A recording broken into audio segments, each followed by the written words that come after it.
नमस्कार दोस्तों, आपका स्वागत है। आज मैं आपको एक कथा का श्रवण करा रही हूँ जो सुनने मात्र से आपके जीवन में सुख संपत्ति और धन की वर्षा होगी। तो चलिए कथा को प्रारंभ करते हैं। एक जंगल में एक तोता और मैना प्रेम पूर्वक आपस में मिलकर रहा करते थे। उनमें बहुत प्रेम था। एक दिन किसी विवाद के कारण तोता और मैना के बीच झगड़ा हो गया। मैना ने कहा कि इस संसार में सबसे ज़्यादा पापी और विश्वासघाती पुरुष है। तोते ने कहा, इस संसार में सबसे ज़्यादा पापी और विश्वासघाती स्त्री होती है। जब वे दोनों आपस में लड़ते रहे और अपने विवाद का निदान के लिए वे भगवान शिव के पास गए और अपनी बात बताई। शिवजी ने मैना से कहा कि तुम कैसे कह सकती हो कि पुरुष स्त्रियों की अपेक्षा ज़्यादा पापी और विश्वासघाती है।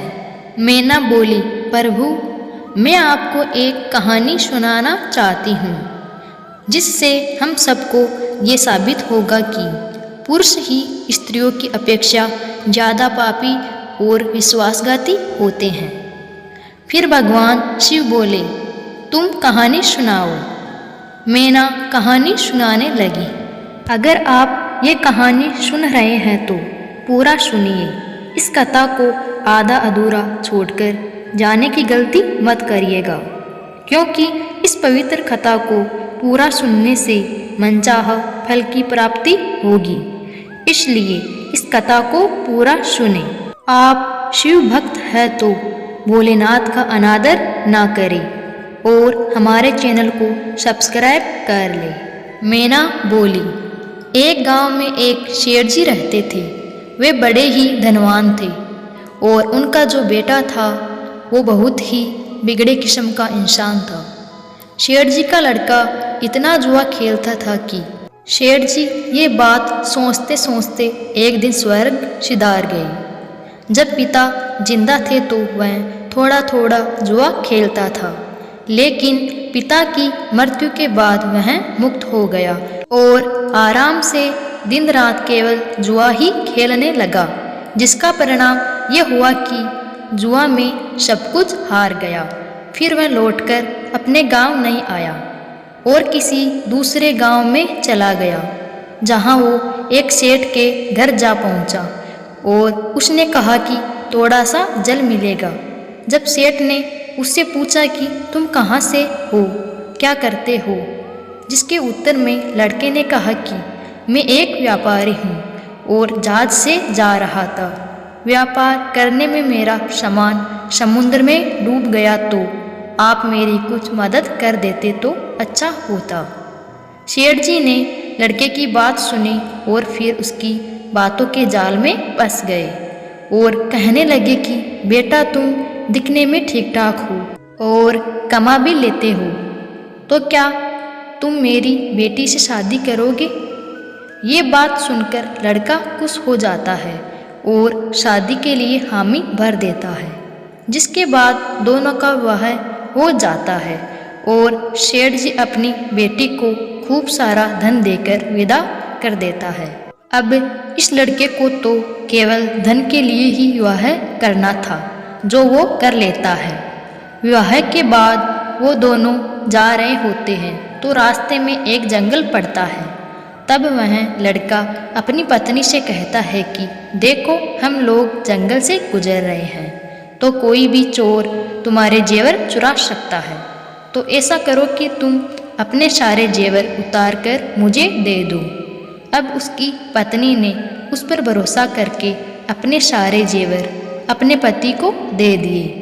देती भी कैसे नहीं, क्योंकि वो उसका पति था।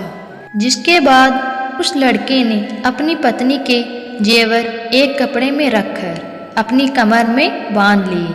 फिर वह सभी एक जगह आराम करने के लिए रुके। तब उस लालची लड़के के साथ आई दासी को उसने मार डाला और अपनी पत्नी को कुएं में गिरा दिया कि वह उसमें डूबने से मर जाएगी।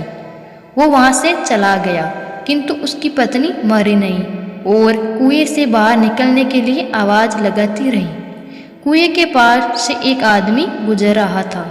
तब उसने किसी महिला की आवाज़ सुनी तो उस व्यक्ति ने उस महिला को कुएं से जैसे तैसे करके बाहर निकाला।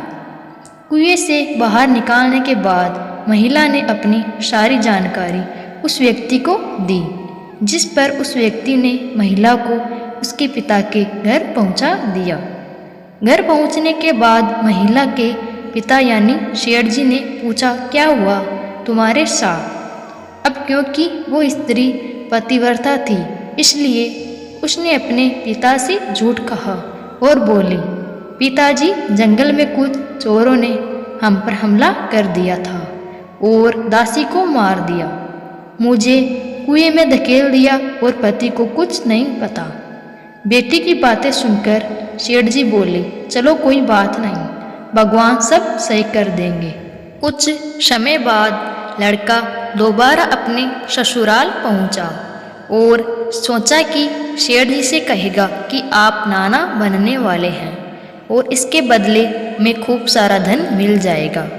लेकिन वह जैसे ही अपने ससुराल पहुंचा, उसकी मुलाकात उसकी पत्नी से हुई, जिस पर उसकी पत्नी ने उससे कहा, मैंने पिताजी को ये सारी बात बताई है तो आप भी यही बता देना। वो कहते हैं ना आदत वालों की आदत नहीं जाती।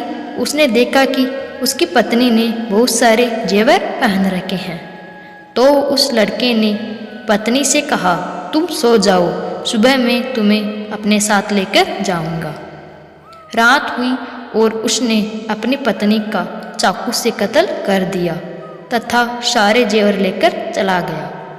भगवान शिव को यह सब कहानी बताने के बाद मैना ने कहा कि इसलिए मैं बोलती थी, पुरुष दुनिया का सबसे बड़ा पापी और विश्वासघाती इंसान होता है।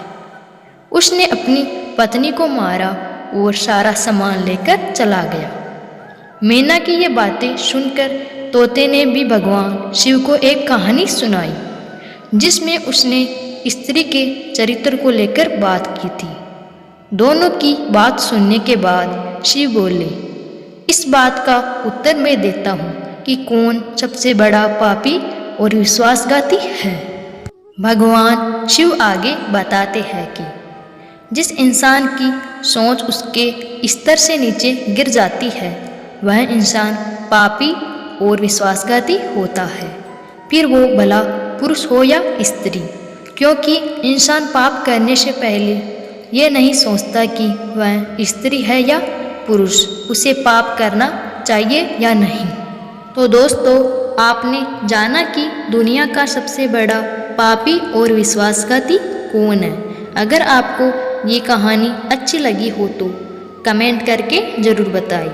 आज के लिए बस इतना ही। हम उम्मीद करते हैं कि हमारी इस कहानी के ज़रिए आपको कई सवालों के जवाब मिल गए होंगे। अगर ये कहानी पसंद आई हो तो उसे अपने दोस्तों के साथ ज़रूर शेयर करिएगा। वीडियो को अंत तक देखने के लिए धन्यवाद। इस वीडियो का उद्देश्य किसी की भावनाओं को ठेस पहुंचाना नहीं है।